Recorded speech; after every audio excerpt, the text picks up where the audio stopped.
गुरु प्यारी साध संगत जी, प्रेम से कहना धन निरंकार जी। आशा करती हूँ सद्गुरु माता जी की कृपा आप सभी पर हो रही होगी और आप सभी बहुत अच्छे होंगे।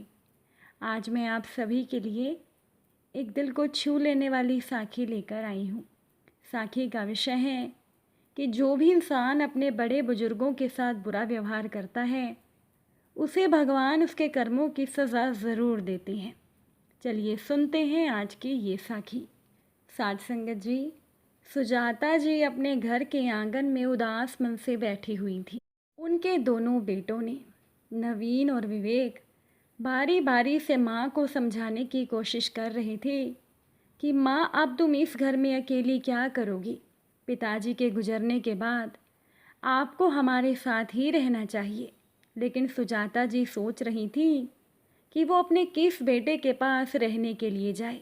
दोनों बेटे ज़िद पर अड़े थे कि पहले वो माँ को अपने साथ लेकर जाएंगे। इस बात पर नवीन बोल पड़ा, माँ मैं बड़ा हूँ तो मेरा आपके लिए ज़्यादा फ़र्ज बनता है, मैं आपको अपने साथ लेकर जाऊँगा। ये सुनकर विवेक कहने लगा, माँ अगर मैं छोटा हूँ तो क्या हुआ, लेकिन मुझे ही आपके साथ रहना है, आप मेरे साथ चलिए। सुजाता जी दोनों बेटों का प्यार देखकर खुश हो गई, वरना कई बुजुर्ग तो बुढ़ापे में बच्चों के साथ के लिए भी तरस जाती हैं। लेकिन फ़िलहाल सुजाता जी उस घर को छोड़कर जाना नहीं चाहती थी, क्योंकि एक तो यहाँ उनके पति की यादें बसी थी और पति के गुजरने के तुरंत बाद ही वो उन यादों से दूर नहीं जाना चाहती थी। और एक बात ये भी थी कि यहाँ रहकर उन्होंने ज़रूरी काम निपटाने थे। तो सुजाता जी ने दोनों बेटों से कहा कि बच्चों, मैंने तुम दोनों को हमेशा एक नज़र से देखा है, कभी भी तुम में भेदभाव नहीं किया, तुम दोनों की ही एक जैसी परवरिश की, तुम दोनों को प्यार से पाल पोस कर बड़ा किया है।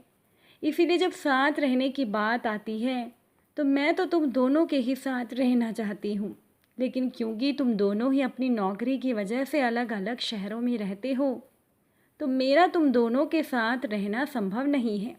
मेरा जब भी मन करेगा मैं किसी के भी घर में आकर रह लूँगी, लेकिन इससे तुम लोगों को परेशानी तो नहीं होगी ना।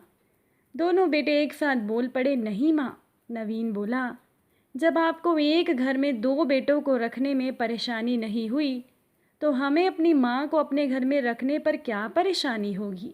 विवेक बोला, माँ आपके लिए हमारे घर में एक कमरा हमेशा तैयार रहेगा। ये सुनकर सुजाता जी मुस्कुरा उठी। इस मुश्किल घड़ी में उन्हें ये तो पता चल रहा था कि उनके बेटे उनके साथ हैं। सुजाता जी के मन को मजबूती मिल रही थी।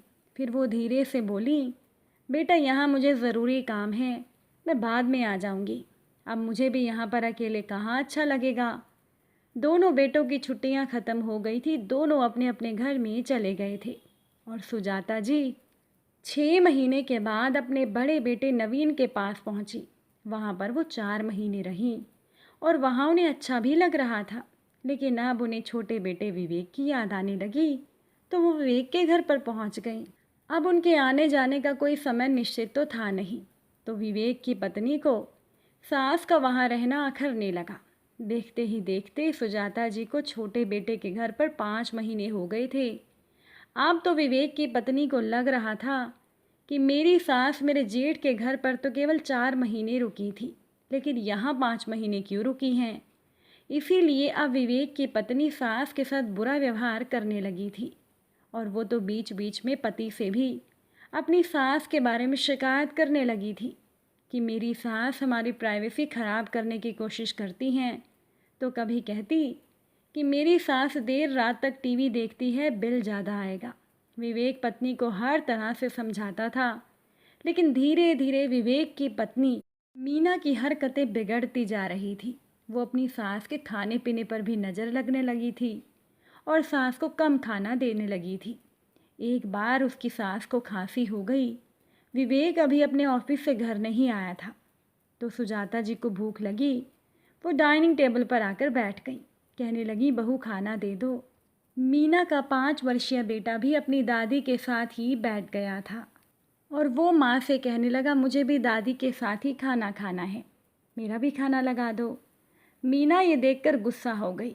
वो अपनी सास से बोली, माँ जी आपकी तबीयत खराब रहती है, आपको खांसी है, तो क्या आपको इतनी भी समझ नहीं कि आप हमारे साथ बैठकर ना खाएं?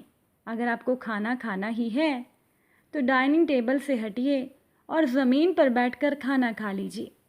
अब मीना ने सास के आगे से खाने की थाली खींच ली और बोली, आप हमारे साथ बैठकर खाने लायक अब नहीं रही। आप ज़मीन पर बैठकर खाइए, नहीं तो हमें भी खांसी हो जाएगी, इन्फेक्शन हो जाएगा। तभी मीना की सास यानी कि सुजाता जी ने देखा कि उनका बेटा विवेक घर आ गया है। उन्होंने विवेक की ओर देखा। सुजाता जी की आंखों में आंसू थे। उन्होंने विवेक से कहा, देखो तुम्हारी पत्नी क्या बोल रही है, ये मुझे ज़मीन पर बैठकर खाने के लिए कह रही है। और फिर विवेक ने भी पत्नी की बातों में हाँ मिलाते हुए कहा, ये बिल्कुल सही कह रही है माँ। अगर उसे ऐसा लगता है कि बुढ़ापे में आपको ज़मीन पर बैठकर खाना चाहिए तो आप ज़मीन पर बैठकर खाइए। सुजाता जी हैरानी से बोली, बेटा तू ये क्या बोल रहा है? मेरे घुटनों में दर्द रहता है, मैं ज़मीन पर बैठकर कैसे खाना खाऊंगी? बहू तो मेरी तकलीफ़ नहीं समझती, लेकिन मुझे तुझसे ये उम्मीद नहीं थी। इधर पति की बात सुनकर मीना भी खुश हो गई। उसे लगा था कि कहीं विवेक उसे ही ना सुनाने लगे और अपनी सास की सेवा का पाठ ना पढ़ाने लगे। लेकिन आज तो पहली बार विवेक ने पत्नी का साथ दिया था, तो मीना का मन खुश हो गया। उसके चेहरे पर गर्व के भाव आ गए। उसने गर्व भरी नज़रों से पति की ओर देखा और फिर कहने लगी, देखा माँ जी, आपका बेटा भी यही चाहता है। अब तो आपको ज़मीन पर बैठकर खाना होगा। सुजाता जी हैरानी से कभी बेटे का चेहरा देख रही थी तो कभी बहू का, और छोटा सा बच्चा भी अपने माँ और पिता की सारी बातें सुन रहा था। उस बच्चे को भी गुस्सा आ रहा था कि उसके माँ और पिता उसकी दादी के साथ ऐसा बुरा व्यवहार क्यों कर रहे हैं। तभी विवेक बोला, और हाँ मीना, मेरी और अपनी थाली भी तुम ज़मीन पर ही लगा लेना। ये सुनकर मीना हैरान हो गई। वो विवेक की ओर देखते हुए बोली, ये तुम क्या कह रहे हो? मैंने तो केवल माँ जी को नीचे खाना खाने के लिए कहा था, हम नीचे बैठकर क्यों खाएं? तो विवेक बड़े ही प्यार से मीना के पास आया और बोला, क्योंकि एक न एक दिन बुढ़ापा तो हम पर भी आएगा, और आज हमारा बेटा देख रहा है कि हम अपनी माँ को बुढ़ापे में नीचे बैठकर खाने के लिए कह रहे हैं, तो हो सकता है आगे चलकर ये भी हमें नीचे बैठकर खाने के लिए कहे। तो अच्छा होगा हम अपनी आदत अभी से बदल लें। अब देखो, माँ ने तो पहले ही ज़मीन पर बैठकर खाने की आदत नहीं लगाई, तो उन्हें अचानक से बुरा लग रहा है, तो कल को हो सकता है तुम्हें भी अपनी बेटे की बात का बुरा लग जाए। मीना को गुस्सा आ गया। वो बोल पड़ी, अरे मेरा बेटा ऐसा क्यों करेगा? वो मेरा बेटा है, वो मेरे साथ बुरा व्यवहार नहीं करेगा। विवेक हंसने लगा और बोल पड़ा, अच्छा तो इसका मतलब तुम मानती हो कि तुम मेरी माँ के साथ दुर्व्यवहार करती हो? और अगर ये तुम्हारा बेटा है तो मैं भी तो अपनी माँ का बेटा हूँ ना। तो जब मैं उनकी देखभाल करने की कोशिश करता हूँ, उनका ध्यान रखने की कोशिश करता हूँ, उनकी सेवा करना चाहता हूँ, तो तुम्हें बुरा क्यों लगता है? तब मुझे भी तो मजबूरन खामोश रहना पड़ता है। हो सकता है कल को हमारे बेटे की पत्नी को ये अच्छा ना लगे और उसकी वजह से हमें बुरे दिन देखने पड़े, तब तुम क्या करोगी? तब ये भी तो हो सकता है ना कि जिस तरह से आज मैं तुम्हें नहीं समझा पा रहा हूँ, उसी तरह से हमारा बेटा भी अपनी पत्नी को ना समझा पाए। आज तो मीना की बोलती बंद हो गई थी। वो शर्मिंदा हो उठी। उसने अपने सास के सामने सिर उठाने का मन भी नहीं हो रहा था। उसका मन एक अजीब सी खीज से भर गया, क्योंकि यहाँ उसे अपनी हार दिखाई दी। मगर छोटा सा बच्चा अपनी माँ की ओर देखते हुए बोला, तुम चिंता मत करो माँ, पापा भले ही तुम्हें नहीं समझा पा रहे, लेकिन मैं अपनी पत्नी को समझा लूँगा कि वो मेरी माँ के साथ अच्छा व्यवहार करे। लेकिन मैं दादी के साथ भी गलत होते हुए नहीं देख पा रहा हूँ, इसलिए मैं भी दादी के साथ नीचे बैठकर ही खाना खाऊंगा। इतना कहकर वो बच्चा भी अपनी थाली उठाकर नीचे बैठने लगा। तो मीना ने तड़प कर कहा, बस कर बेटा, कोई भी नीचे बैठकर खाना नहीं खाएगा। मैं मानती हूँ कि मैं गलत थी। मैं सभी के सामने आपसे माफ़ी मांगती हूँ माँ जी। आगे से ऐसी गलती दोबारा नहीं होगी, क्योंकि मुझे भी मेरे भविष्य का आईना दिख गया है। जो गलती मैं कर रही थी, अगर वही गलती मेरे साथ होने लगे तो मैं तो एक पल भी नहीं जी पाऊंगी। कहते हुए मीना का गला भर गया। अब किसी ने कुछ बोलकर उसे शर्मिंदा करना ठीक नहीं समझा, क्योंकि मीना को अपनी गलती समझ में आ गई थी और इसके गवाह उसकी आंखों के आंसू थे।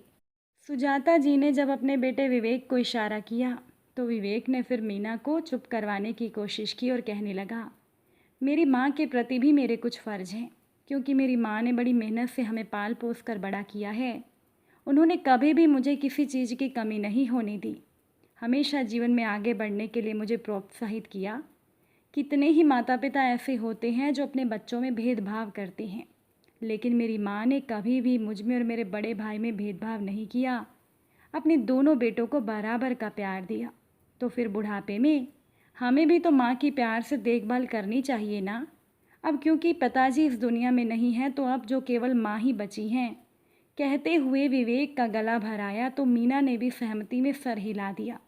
बोल पड़ी, तुम सही कहते हो, मैं गलत थी। आगे से ध्यान रखूंगी कि मुझसे ऐसी गलती ना हो। पत्नी की बात सुनकर विवेक को भी राहत मिली कि अब उसके घर में उसकी माँ के साथ कभी भी कोई बुरा व्यवहार नहीं होगा। साथ संगत जी, मीना तो समझदार थी, जो समय रहते अपने पति के समझाने पर अपनी गलती मान गई। लेकिन कई लोग ऐसे होते हैं जो अपने सीधे साधे बुज़ुर्गों के साथ गलत व्यवहार करते हैं, दुर्व्यवहार करते हैं, और ऐसे लोगों को भगवान और वक्त सज़ा ज़रूर देता है। इसीलिए कभी भी अपने घर के बड़े बुजुर्गों का दिल ना दुखाएं। अगर आज की ये साखी आपको अच्छी लगी हो, वीडियो को लाइक शेयर ज़रूर कीजिएगा। आप सभी से फिर मुलाकात होगी नई साखी और नए विचारों के साथ। साथ संगत जी, प्यार से कहना, धन निरंकार जी।